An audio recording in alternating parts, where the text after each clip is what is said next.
नमस्कार साथियों, कैसे हो आप सब। उम्मीद है सब अच्छे होंगे। एक बार फिर से हाजिर है आपकी सेवा में एक नई क्लास के साथ। देखिए, अपना चल रहा है आरबीएससी किताबों का सार। अपनी एक जल्दी ही मार्केट में किताब आ रही है, 20 से 21 तारीख को आ जाएगी, जिसमें वन लाइनर और ऑब्जेक्टिव दे रखा है आरबीएससी किताबों का सारा निचोड़ निकाल के। डिस्क्रिप्टिव अपन यहाँ पढ़ रहे हैं, तो इसके बाद ऐसा कोई आरबीएससी की बोर्ड की किताबों से सवाल नहीं बनेगा जो हमने पढ़ा नहीं है, तो वो किताब भी जरूर पढ़ें। फिलहाल जो अपना चल रहा है, कक्षा 6 हमने कवर कर ली, कक्षा 7 कर ली, कक्षा 8 जिसका अध्याय नंबर 5 नाम है उद्योग, उसको आज डिस्क्रिप्टिव हमें पढ़ने वाले हैं। बहुत ही शानदार और मजेदार टॉपिक है भाई। सबसे पहले अपने YouTube चैनल पर आप नए हैं तो जरूर जुड़े, अपने यार दोस्तों को भी शेयर करें, और डिस्क्रिप्शन में टेलीग्राम चैनल का जो लिंक है वो दे रखा है, वहाँ से आप क्लास की शेड्यूल और पीडीएफ प्राप्त करने के लिए जुड़ सकते हैं, या सर्च करके भी जुड़ सकते हैं गोल गुरु अकेडमी के नाम से। तो शुरुआत करते हैं आज के इस महत्वपूर्ण टॉपिक की। देखिए, सबसे पहले है अपना टॉपिक है उद्योग। तो उद्योग कहते हैं किसे? तकनीकी सहायता से कच्चे माल को हमारे लिए उपयोग में आने वाली वस्तुओं का निर्माण करना ही क्या कहलाता है? उद्योग कहते हैं उस इकाई को। मतलब जो कच्चा माल होता है या खेतों से हम सीधा प्राप्त करते हैं, कृषि के माध्यम से सीधा प्राप्त करते हैं, उसको जब मॉडिफाई करते हैं, इसके माध्यम से करते हैं, उद्योग के माध्यम से करते हैं, या उसे हम बोल सकते हैं विनिर्माण।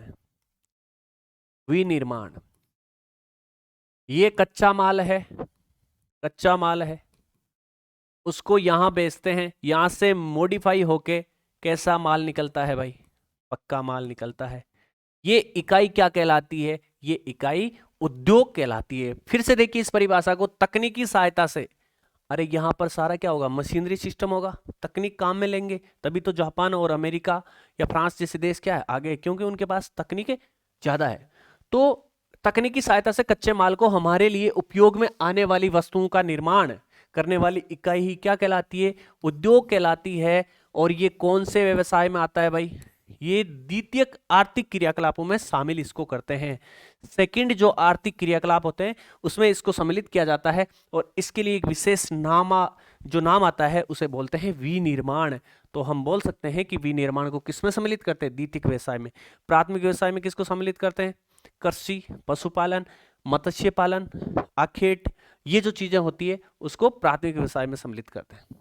अब देखो इसमें कैसे कपास से कपड़ा बनाना, जो कपास होती है जिससे हम कृषि के माध्यम से प्राप्त करते हैं, प्राथमिक आर्थिक क्रियाओं के माध्यम से प्राप्त करते हैं, उससे जब कपड़ा बना लेते हैं तो वो क्या होता है? वो द्वितीयक व्यवसाय में सम्मिलित हो जाता है। और ये किसके माध्यम से संपन्न होता है? उद्योग के माध्यम से। गन्ने से जब शक्कर या चीनी बना लेते हैं तो वो क्या है? ये उद्योग के माध्यम से ही संभव है। सोने से आभूषण बनाना, गेहूं से बिस्किट बनाना, या लोहे से उपकरण बनाना, ये किसमें आता है? ये द्वितीयक आर्थिक क्रियाओं में सम्मिलित किया जाता है। या इनसे जो ये सारी चीजें, कपास, गन्ना, सोना, गेहूं या लोहा, ये प्राथमिक आर्थिक क्रियाओं के द्वारा प्राप्त किया जाता है। इनको विनिर्माण उद्योग या उद्योग धंधों के द्वारा मॉडिफाई करके हम अच्छे दाम में बेचने के लिए या अपने दैनिक जीवन में अच्छे से उपयोग करने के लिए जब वस्तुओं का निर्माण कर लेते हैं तो वो द्वितीयक आर्थिक क्रियाओं में सम्मिलित हो जाता है। ये भी जाने भाई, आर्थिक क्रियाएं होती क्या है? धन की प्राप्ति हेतु किए जाने वाले वे समस्त क्रियाकलाप। अरे कोई ऐसा क्रियाकलाप है क्या जो आप धन की प्राप्ति के बिना कर रहे हो, या कोई किसी लालसा के बिना आप वो क्रियाकलाप कर रहे हो? ऐसा तो संभव नहीं है। तो फिर से देखिए, धन की प्राप्ति हेतु किए जाने वाले समस्त क्रियाकलाप जिनसे मानव अपने और अपने परिवार का भरण पोषण या जीवन यापन करता है, सामान्यतः ये सारी क्रियाएं क्या कहलाती है? ये आर्थिक क्रियाएं कहलाती है। या सामान्य शब्दों में समझे तो आर्थिक या धन की प्राप्ति के लिए की जाने वाली मनुष्य द्वारा जो क्रियाएं होती है वो तमाम क्रियाएं आर्थिक क्रियाएं कहलाती है। जैसे कृषि, कोई है ऐसा जो बगैर किसी धन की प्राप्ति के उद्देश्य से कृषि करता है? कोई ऐसा नहीं है। कोई भी ऐसा व्यक्ति नहीं है जो बगैर धन की प्राप्ति के लालच के पशुपालन करता है। वानिकी भी कोई नहीं करता, खनन भी कोई नहीं करता, विनिर्माण भी कोई नहीं करता, और परिवहन या अन्य कई सेवाएं जो है वो धन की प्राप्ति या आर्थिक लाभ प्राप्त करने के लिए की जाती है। तो ये आर्थिक क्रियाएं हैं भाई, कृषि, पशुपालन, वानिकी, खनन, विनिर्माण, परिवहन। जैसे परिवहन तृतीय क्रियाकलाप में शामिल होगा, सेवाएं तृतीय क्रियाकलाप में शामिल होगी, विनिर्माण द्वितीय क्रियाकलाप में शामिल, खनन, वानिकी, पशुपालन, कृषि, इनको प्राथमिक आर्थिक क्रियाओं में हम सम्मिलित करने वाले हैं। आगे देखिए, बहुत ही सुपरफास्ट चलेगा भाई, क्योंकि 8वीं का लेवल है तो आपको भी समझना है, शानदार तरीके से पढ़ना है। राजस्थान में लघु और कुटीर उद्योग का विकास। सबसे पहले हम देखेंगे उद्योग, हमने देख लिया उद्योग किसके अंतर्गत सम्मिलित है। उसके बाद लघु एवं कुटीर उद्योग एक उद्योगों का प्रकार है। राज्य में वित्तीय साधनों की कमी है, कच्चे माल की भी कमी है, उतना संपन्न नहीं है जितना होना चाहिए। सीमित बाजार, उत्पादित वस्तुओं की गुणवत्ता, सीमित बाजार है, उत्पादित वस्तुओं की गुणवत्ता भी कम है, ऊर्जा की भी कमी है। अब धीरे धीरे ऊर्जा के क्षेत्र में राजस्थान क्या है, अपने आप को अच्छी स्थिति में ला रहा है। अवशिष्ट पदार्थों के उपयोग की सीमित संभावनाएं, अनुसंधान मतलब जो अवशिष्ट पदार्थ होते हैं उनका सही निस्तारण या उनको वापस रिसाइकलिंग करने के साधन अपने राजस्थान के पास उतने अभी है नहीं। और आधुनिक प्रौद्योगिकी की जानकारी का अभाव आदि लघु और कुटीर उद्योगों की प्रमुख समस्या है। ये सारी समस्या है किनकी, लघु और कुटीर उद्योगों की। कुटीर एवं लघु उद्योगों के विकास के लिए राजस्थान लघु उद्योग निगम, जिसे क्या कहते हैं भाई, राजसिको कहते हैं, राजसिको जिसको कहा जाता है, ये क्या करता है, ये निगम रियायती दरों पर क्या ऋण देने का काम करता है, तकनीकी सहायता भी प्रदान करता है और विपणन की सुविधा भी प्रदान करता है। कौन, राजसिको। किनको, लघु और कुटीर उद्योगों को करता है क्या, ऋण, तकनीकी सहायता और विपणन की सुविधाएं उपलब्ध करवाता है। देखिए इसकी स्थापना कब होती है भाई, इसकी स्थापना होती है 3 जून 1961। 3 जून 1961 को इसकी स्थापना होती है। इसका मुख्यालय कहाँ है, मुख्यालय है जयपुर में। और ये सार्वजनिक उपक्रम के रूप में कब स्थापित हो जाता है, जो वर्तमान स्थिति में है, ये 1975 में स्थापित हो जाता है। मतलब है राजसिको है, ये 1975 में वर्तमान स्थिति में आ जाता है, जिसका गठन होता है 3 जून 1961, मुख्यालय जयपुर, वर्तमान स्थिति में फरवरी 1975 में आ जाता है। हथकरघा उद्योग, देखिए हाथों का उपयोग करके जिस उद्योग में वस्तुओं का निर्माण किया जाता है मुख्यतः उसे हथकरघा उद्योग कहते हैं। इसमें अधिकांश कार्य हाथों से, किससे होता है, हाथों से होता है। या छोटी छोटी मशीनें, जो नॉर्मली मशीनें, जैसे सूत काटने के लिए महात्मा गांधी ने वो चरखा यूज किया था, तो ऐसी जो छोटी छोटी मशीनें होती है उनको काम में लेते हैं और उपकरणों को काम में लेते हैं। हथकरघा उद्योग में हाथों या छोटी छोटी मशीनों और उपकरणों का उपयोग किया जाता है। ऊनी और रेशम के धागों से विभिन्न प्रकार के वस्त्र, दरियों का निर्माण, कंबलों का निर्माण, चद्दरों का निर्माण और शॉल का निर्माण किया जाता है। किसके अंतर्गत, हथकरघा उद्योग के अंतर्गत। ऊनी खादी में कहाँ की क्या प्रसिद्ध है, जैसलमेर की बर्डी। बहुत बार सवाल पूछते हैं भाई, बर्डी कहाँ की पसंद है, कहाँ की प्रसिद्ध है, वो है जैसलमेर की। बीकानेर के कंबल प्रसिद्ध है ऊनी खादी के। जैसलमेर की और क्या है, जैसलमेर और जोधपुर की मेरिनो की खादी प्रसिद्ध है। तो ये रट लेना भाई, क्योंकि आरबीएससी बोर्ड की किताबों में ये लाइनें दे रखी है, और जो आरबीएससी की किताबों में लाइन छपती है वो अपने आप इंपॉर्टेंट हो जाती है। तो जैसलमेर की बर्डी, बीकानेर के कंबल और जैसलमेर जोधपुर की मेरिनो की खादी प्रसिद्ध है। आगे चलिए, कृषि आधारित लघु उद्योग। देखिए कोई ना कोई उद्योग जब स्थापित किया जाता है तो उसके लिए आधार निश्चित होता है। कई उद्योग कृषि आधारित होते हैं, कई खनिज आधारित होते हैं, कई रसायन आधारित होते हैं। तो इस प्रकार के अलग अलग आधार वाले उद्योग होते हैं। हम देख रहे हैं कृषि पर आधारित लघु उद्योग। राजस्थान में कुछ उद्योग कृषि से प्राप्त उत्पादों के ऊपर संचालित होते हैं। मतलब इनको कच्चा माल कहां से मिलता है, कृषि क्षेत्रों से मिलता है। या यूं कहें, जो उद्योग धंधे कृषि से प्राप्त होने वाले कच्चे माल के आधार पर स्थापित होते हैं उनको क्या कहते हैं, कृषि आधारित लघु उद्योग कहा जाता है। जो तिलहन, बीज, मसाले, मोटे अनाज के उत्पादन में राजस्थान भारत का सबसे बड़ा उत्पादक राज्य है। कहें जौ में, तिलहन में, बीज में, मसालों में, मोटे अनाज किसे कहते हैं, बाजरा, गवार, मक्का। ये मोटे अनाज के उत्पादन में राजस्थान भारत का कैसा अग्रणी राज्य है, सबसे बड़ा उत्पादन करने वाला राज्य है। दलहन फसलों से दालें बनाना एक महत्वपूर्ण उद्योग है। कोटा, बूंदी, भीलवाड़ा, उदयपुर। कोटा, बूंदी जो हाड़ौती के क्षेत्र आते हैं, भीलवाड़ा वस्त्र नगरी जिसे कहते हैं, उदयपुर जिलों में गन्ने के रस से क्या बनाया जाता है, गुड़ और खांड सारी का निर्माण किया जाता है, इन जिलों में ये उद्योग ग्रामीण स्तर पर अधिक लोकप्रिय है।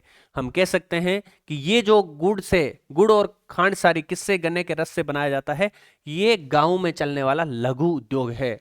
हर ग्रामीण क्षेत्र में ये उद्योग धंधे स्थापित है। राज्य में सरसों की खल, तेल से संबंधित लघु और कुटीर उद्योगों का पर्याप्त विकास हुआ है। वो किस क्षेत्र में हुआ है? ये पूर्वी राजस्थान में हुआ है भाई। आगे चलिए, अलवर, भरतपुर, सवाई माधोपुर, जयपुर। अलवर, भरतपुर, सवाई माधोपुर, जयपुर। ये भरतपुर है सरसों में नंबर 1, सरसों में बेस्ट। राजस्थान में सर्वाधिक सरसों उत्पादित करने वाला जिला कौन सा? भरतपुर। अलवर, भरतपुर, सवाई माधोपुर, जयपुर आदि जिलों में सरसों की अधिक पैदावार के कारण तेल घानी उद्योग पाए जाते हैं। अब आपको ऑप्शन में पूछ ले, तेल घानी उद्योग राजस्थान में सर्वाधिक विकसित है, जैसलमेर, बीकानेर, भरतपुर, बांसवाड़ा। तो आपने यदि आरबीएससी बोर्ड की किताबें पढ़ी है तो आप करके आओगे भरतपुर। आगे चलिए, अजमेर जिले में मूंगफली की खल, कोटा, बूंदी, बारां व पाली जिलों में तिल्ली की खल और तेल से संबंधित उद्योग संचालित होते हैं। अब देखिए भाई, अजमेर जिले में मूंगफली की खल बनाई जाती है, कोटा, बूंदी, बारां और पाली जिलों में तिल्ली की खल और तेल से संबंधित उद्योग स्थापित किए गए। राजस्थान में कृषि आधारित उद्योगों के विकास हेतु अलवर, जोधपुर, कोटा, गंगानगर आदि जिलों में रिको द्वारा फूड पार्क विकसित किए गए हैं। ये इनको हम अलग से और देखेंगे भाई, करंट में भी देखेंगे ये सारा जो है मैटर। लेकिन फिलहाल आरबीएससी की किताब पढ़ रहे हैं तो उसके अकॉर्डिंग चलना है। तो फूड पार्क विकसित कहां कहां किए गए हैं रिको द्वारा? अलवर, जोधपुर, कोटा और गंगानगर। देखिए, अलवर किधर आता है भाई? पूर्वी राजस्थान में आता है। जोधपुर पश्चिमी राजस्थान में आता है। कोटा यूं कहें कि दक्षिणी राजस्थान के लगभग आता है। और गंगानगर उत्तरी राजस्थान। मतलब है चारों दिशाओं में फूड पार्क विकसित किए गए हैं। किनके द्वारा? रिको द्वारा। रिको जब नाम आया तो इसका भी देख लेते हैं भाई। गठन कब होता है? गठन होता है 28 मार्च 1969 को। कब होता है? 28 मार्च 1969 को। मुख्यालय कहाँ है इसका? मुख्यालय कहाँ है? मुख्यालय है जयपुर में। कहाँ है? जयपुर में। जो वर्तमान स्वरूप है इसका, ये कब आता है भाई? 1 जनवरी 1980। जो रिको है ये वर्तमान स्वरूप में कब आता है? 1 जनवरी 1980। और रासिको हमने पहले देखा, वो अस्तित्व में कब आता है? फरवरी 1975 में। तो ये दोनों चीजें भाई याद रखना है। रिको भी इंपॉर्टेंट है, गठन का भी पूछ लेते हैं, वर्तमान स्वरूप का भी पूछ लेते हैं, इसका मुख्यालय भी पूछ लेते हैं। रासिको का भी पूछ लेते हैं, गठन, मुख्यालय और वर्तमान स्वरूप। खनिज आधारित लघु उद्योग, पहले हमने देखे कृषि आधारित लघु उद्योग, दूसरा देख रहे हैं खनिज आधारित लघु उद्योग। वे उद्योग जो खनिज एवं धातुओं को कच्चे माल के रूप में प्रयोग लाते हैं, खनिज आधारित उद्योग कहलाते हैं। मतलब खनिज आधारित उद्योगों को कच्चा माल कहां से प्राप्त होता है? खानों से प्राप्त होता है, खनन प्रक्रिया के द्वारा प्राप्त होता है। खनन प्रक्रिया किस में आती है? प्राथमिक आर्थिक क्रियाओं में आती है। राजस्थान में सर्वाधिक उपलब्ध खनिज कौन कौन से भाई? रॉक फॉस्फेट कहां मिलता है? जामरकोटड़ा।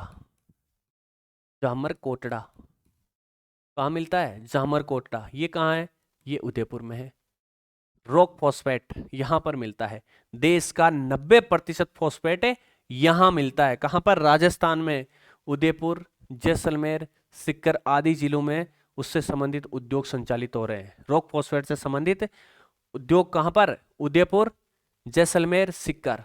क्योंकि उदयपुर में सर्वाधिक ये प्राप्त हो रहा है तो उदयपुर में तो होना ही है। उदयपुर, जैसलमेर और सीकर में भी इससे संबंधित उद्योग धंधे चल रहे हैं। सीसा जस्ता, सीसा जस्ता, जावर, चांदी भी मिलती है यहाँ पर। जावर, उदयपुर, जावर की खाने, सीसा जस्ता। सीसा जस्ता भी राजस्थान में पाए जाने वाले प्रमुख खनिज है। उदयपुर, भीलवाड़ा और राजसमंद आदि में इससे जुड़े हुए उद्योग धंधे स्थापित किए गए हैं। तो आपको पता चला रॉक फॉस्फेट से संबंधित उद्योग धंधे कहाँ मिलेंगे? उदयपुर, जैसलमेर, सीकर में है, अकॉर्डिंग टू ये आरबीएससी बोर्ड की किताब है। और सीसा जस्ता से संबंधित उद्योग धंधे उदयपुर, भीलवाड़ा और राजसमंद में मिलेगी। आगे चलते हैं। झुंझुनू, खेतड़ी। अरे झुंझुनू का खेतड़ी क्षेत्र किसके लिए जाना जाता है? तांबा उत्पादन के लिए जाना जाता है। उदयपुर, अलवर, खोदरीबा, ये क्षेत्र भी किस लिए जाना जाता है? तांबे के लिए। सिरोही, बीकानेर, सीकर में तांबे से जुड़े उद्योग है। मतलब है इन जिलों में तांबे से जुड़े उद्योग है। हमने रॉक फॉस्फेट पढ़ा, सीसा जस्ता पढ़ा, तांबा पढ़ रहे हैं। मतलब है खनिज आधारित उद्योगों में अलग अलग खनिजों के आधार पर अलग अलग जगह उद्योग धंधे स्थापित किए गए हैं, जिसमें झुंझुनू, उदयपुर, अलवर, सिरोही, बीकानेर और सीकर में तांबे से जुड़े हुए उद्योग स्थापित है। जयपुर में जौहरी बाजार, जौहरी बाजार गए हो क्या कभी? सोने चांदी के आभूषणों एवं रत्नों के लिए एक विश्व विख्यात केंद्र है। Very very important. आभूषणों एवं रत्नों के लिए विश्व विख्यात केंद्र कौन सा है? जयपुर है। जयपुर में कौन सा है? जौहरी बाजार है। हाथी दांत से बने आभूषण निर्माण यहां पर होते हैं। मतलब हाथी दांत के आभूषण के लिए कौन प्रसिद्ध है? जयपुर प्रसिद्ध है। एवं मीनाकारी का कार्य भी राज्य में किया जाता है। मीनाकारी कहां पर? जयपुर में। मीनाकारी का कार्य भी यहां पर किया जाता है। आगे चलिए, राजसमंद, नागौर, उदयपुर, बांसवाड़ा आदि जिलों में संगमरमर। अब देखिए संगमरमर जब नाम आया है तो इसकी मंडी कहाँ है भाई? मंडी कहाँ है? किशनगढ़ में है। सर्वाधिक कहाँ मिलता है? सर्वाधिक राजसमंद में मिलता है। उच्च क्वालिटी का या यूं कहें कि अच्छा, तो मकराना में। भारत का जो ताजमहल है कहाँ पर है? आगरा में। वो कौन से संगमरमर से? मकराना के संगमरमर से बना हुआ है। तो देखिए राजसमंद, नागौर, राजसमंद में सर्वाधिक हो रहा है क्या? संगमरमर। नागौर में उच्च क्वालिटी का। उदयपुर, बांसवाड़ा आदि जिलों में यहां पर हरा मिलता है भाई। हरा संगमरमर कहां पर? उदयपुर में। बांसवाड़ा आदि जिलों में संगमरमर। धौलपुर में लाल पत्थर। लाल पत्थर के लिए कौन सा क्षेत्र जाना जाता है? धौलपुर जिला। Red stone. जैसलमेर में कैसा? पीला संगमरमर मिलता है। और कोटा में कैसा? कोटा स्टोन मिलता है भाई। अधिकतर घरों के आंगन में आप देखते हो कि कोटा स्टोन की क्या है? अरे कोटा स्टोन जड़ा हुआ मिलता है यहाँ पर। तो कोटा स्टोन आपको याद रह जाएगा कहाँ मिलता है? कोटा में। पीला संगमरमर जैसलमेर, लाल संगमरमर या लाल पत्थर धौलपुर में। आगे देखिए, तथा जालोर में ग्रेनाइट उद्योग का विकास हुआ है। ये सारे किससे संबंधित है भाई? ये खनिज आधारित लघु उद्योग है। ग्रेनाइट सिटी भी कहते हैं इसको, जालोर को। Granite city Jalore. राजस्थान में ग्रेनाइट से संबंधित एकमात्र जिला है जालोर। तो ये भाई चीजें हैं। झुंझुनू, उदयपुर, अलवर, सिरोही, बीकानेर, सीकर में तांबे से संबंधित उद्योग है। सोने चांदी या आभूषणों या हाथी दांत से संबंधित जयपुर में है। और जयपुर में मीनाकारी का काम भी होता है। राजसमंद, नागौर, उदयपुर, बांसवाड़ा जिलों में संगमरमर से संबंधित है। धौलपुर में लाल संगमरमर मिलता है। जैसलमेर में पीला पत्थर मिलता है। कोटा में कोटा स्टोन और ग्रेनाइट मिलता है अपने जालोर में। अब देखिए वृहद उद्योग, मतलब है बड़े उद्योग। वर्तमान में राजस्थान में औद्योगिक विकास तेजी से हो रहा है। आप देख रहे हो अभी थोड़े दिन पहले अलग अलग देशों की कंपनियां यहाँ आई अपने राजस्थान में। नए नए उद्योग धंधे स्थापित करने के लिए क्या हुआ? समझौता हुआ।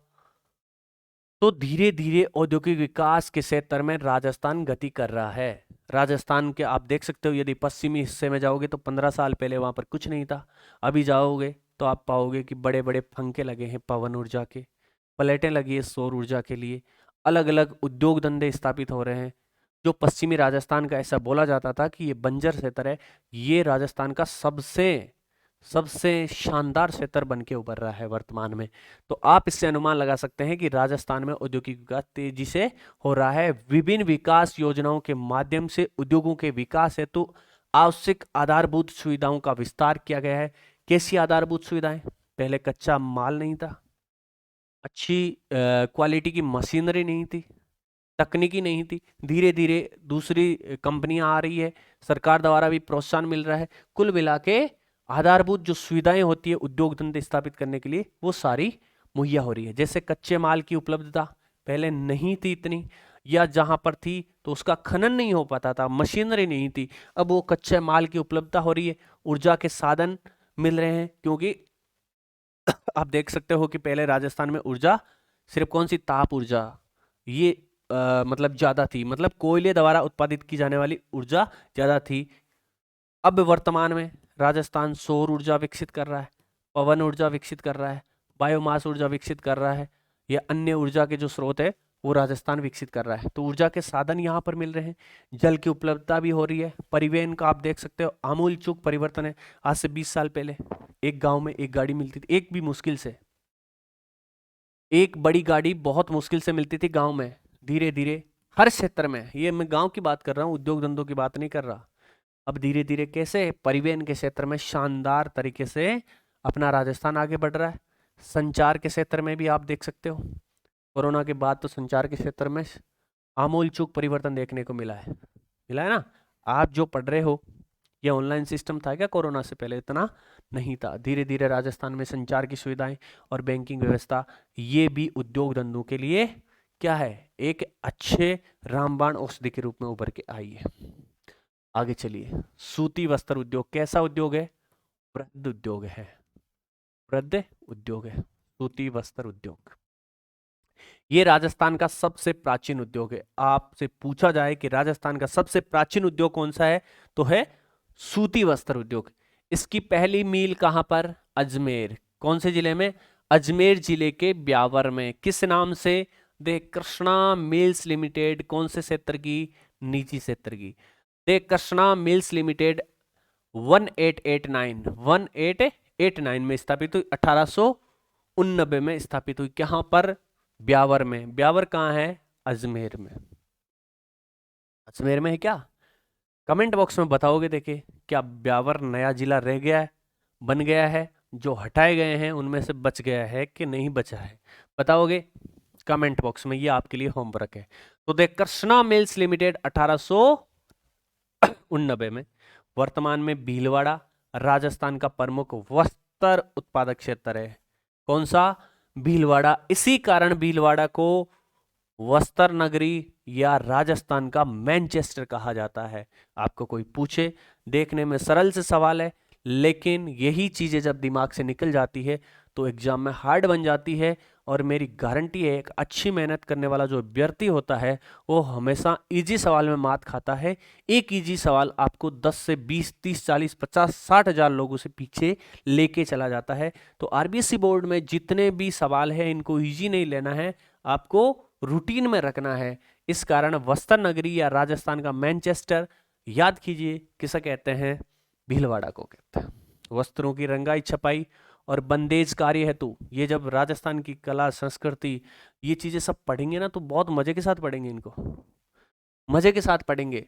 फिलहाल आरबीएससी की बोर्ड की किताबों के हिसाब से चलिए। वस्त्रों की रंगाई छपाई तथा बंदेज कार्य हेतु जयपुर, जयपुर के सांगानेर और बगरू, यहाँ के जो छीपे हैं ये कार्य करते हैं। जोधपुर, चूरू, बीकानेर, नागौर प्रमुख केंद्र है। आपको कोई पूछे कि रंगाई छपाई और बंदेज कार्य हेतु राजस्थान में कौन कौन से प्रमुख केंद्र है, तो जयपुर, जयपुर में सांगानेर और बगरू, जोधपुर, चूरू, बीकानेर, नागौर प्रमुख। आगे देखिए, राज्य में हनुमानगढ़। हनुमानगढ़ किसके लिए प्रसिद्ध है भाई? खेल के सामान के लिए प्रसिद्ध है। खेल सामान राजस्थान में सर्वाधिक कहाँ बनाया जाता है? हनुमानगढ़ में। गंगापुर ये कहाँ पर है? ये भीलवाड़ा में है।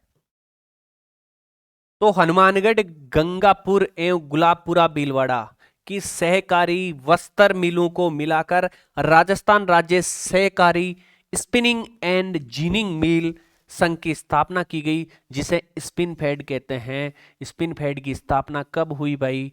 1 अप्रैल 1993 में। आपको कोई पूछे स्पिन फेड की स्थापना कब हुई? स्पिन फेड की स्थापना 1 अप्रैल 1993 में हुई। किस किस को मिलाकर हुई? हनुमानगढ़, गंगापुर और गुलाबपुरा, भीलवाड़ा की सहकारी मिलों को मिलाकर इसकी स्थापना की गई। याद रखोगे, वेरी वेरी इंपॉर्टेंट। आगे चलिए, सीमेंट उद्योग। सीमेंट उत्पादन के लिए चूना पत्थर जरूरी होता है भाई। जिप्सम एवं कोयला प्रमुख कच्चा माल है। ये चीजें होगी तब जाकर आपका सीमेंट उद्योग है वो फूलित होगा। तो चूना पत्थर, जिप्सम और कोयला कच्चा माल। चूना पत्थर तथा जिप्सम राज्य में पर्याप्त मात्रा में मिलता है। ये मिलते हैं ना जिप्सम। जिप्सम के लिए जामसर, गोट मांगलोद, ये जो जगह हैं जिप्सम के लिए प्रसिद्ध है। चूना पत्थर राज्य में पर्याप्त मात्रा में मिलता है तो सीमेंट उद्योग प्रफुल्लित हो सकता है, लेकिन कोयला मध्य प्रदेश से मंगवाना पड़ता है, छत्तीसगढ़ से मंगवाना पड़ता है। किसको? अपने राज्य को। राज्य का पहला सीमेंट कारखाना 20वीं सदी के दूसरे दशक में बूंदी जिले में स्थित लाखेरी में खोला गया। 20वीं सदी के दूसरे दशक में बूंदी जिले में कहां? लाखेरी में खोला गया राजस्थान का पहला सीमेंट कारखाना। याद रखोगे भाई, आपके लिए होमवर्क है कि ये फिक्स डेट बताओ इसकी, क्योंकि मैंने पहले पढ़ा रखा है। यदि आप पहले की क्लास से देखते हो तो आपको आसानी से पता है कि जो लाखेरी में है पहला सीमेंट कारखाना वो कब खोला गया था। कच्चे माल की उपलब्धता के कारण चित्तौड़गढ़ जिला सीमेंट उत्पादन के लिए आदर्श जिला माना जाता है। जो चित्तौड़गढ़ जिला है वो सीमेंट उद्योग के लिए एक आदर्श जिला माना जाता है। राज्य में बिरला सीमेंट वर्क्स, राज्य में बिरला सीमेंट वर्कस कहां पर है? चित्तौड़गढ़ में। उदयपुर सीमेंट वर्कस कहां पर है? उदयपुर में। यहां से सवाल पूछा जाता है कौन सा सीमेंट उद्योग कहां पर है, तो बिड़ला सीमेंट वर्कस ये कहां पर है? चित्तौड़गढ़। या चित्तौड़गढ़ में कौन सा काम कर रहा है? Birla cement works. Udaipur cement works Udaipur में काम कर रहा है। मंगलम सीमेंट कहां पर? कोटा में है।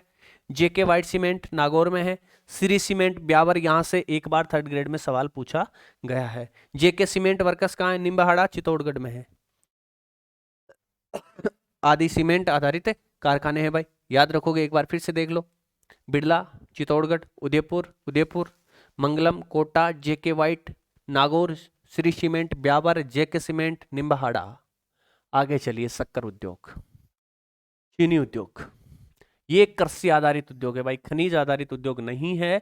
ये कृषि आधारित उद्योग है जिसका कच्चा माल होता है गन्ना। गन्ना किससे प्राप्त किया जाता है? कृषि के माध्यम से प्राप्त किया जाता है। चित्तौड़गढ़ जिले के भोपाल सागर में राज्य की पहली शक्कर मिल 1932 में देश मेवाड़ शुगर मिल के नाम से। राज्य की पहली चीनी मिल शक्कर मिल चित्तौड़गढ़ में, चित्तौड़गढ़ जिले में कहां पर? भोपाल सागर में। कब? 1932 में। किस नाम से? मेवाड़ शुगर मिल के नाम से। ये कौन से क्षेत्र की थी भाई? निजी क्षेत्र की। बहुत अच्छी तरीके से पहले की क्लास में पढ़ा रखा है। राज्य में गंगानगर में और बूंदी जिले के केशवरायपाटन में चीनी मिलें स्थापित की गई है। पहली मिल चित्तौड़गढ़ में, बूंदी में भी आपको केशवरायपाटन में मिलेगी और गंगानगर में भी चीनी मिलें स्थापित की गई। इसके अलावा राज्य में धौलपुर, उदयपुर में कांच उद्योग, धौलपुर और उदयपुर में कांच उद्योग, जयपुर, कोटा, भरतपुर, चित्तौड़गढ़, गंगानगर में वनस्पति घी उद्योग। जयपुर, कोटा, भरतपुर, चित्तौड़गढ़, गंगानगर में वनस्पति घी उद्योग और नागौर में नमक उद्योग है। ये अलग अलग जगह अलग अलग उद्योग स्थापित किए गए हैं, याद रखोगे भाई। आगे चलिए, यह भी जानना है, जरूरी है जानना, सरकार द्वारा तीव्र औद्योगिक विकास और रोजगार के साधनों में वृद्धि के उद्देश्य से विशिष्ट आर्थिक क्षेत्र स्पेशल इकोनॉमिक्स जोन का निर्माण किया जाता है, जिन्हें सेज क्षेत्र कहा जाता है। राज्य का सबसे बड़ा सेज कहां पर है? लंबा चौड़ा सेज बना रखा है सीतापुरा, जयपुर में आपको मिलेगा।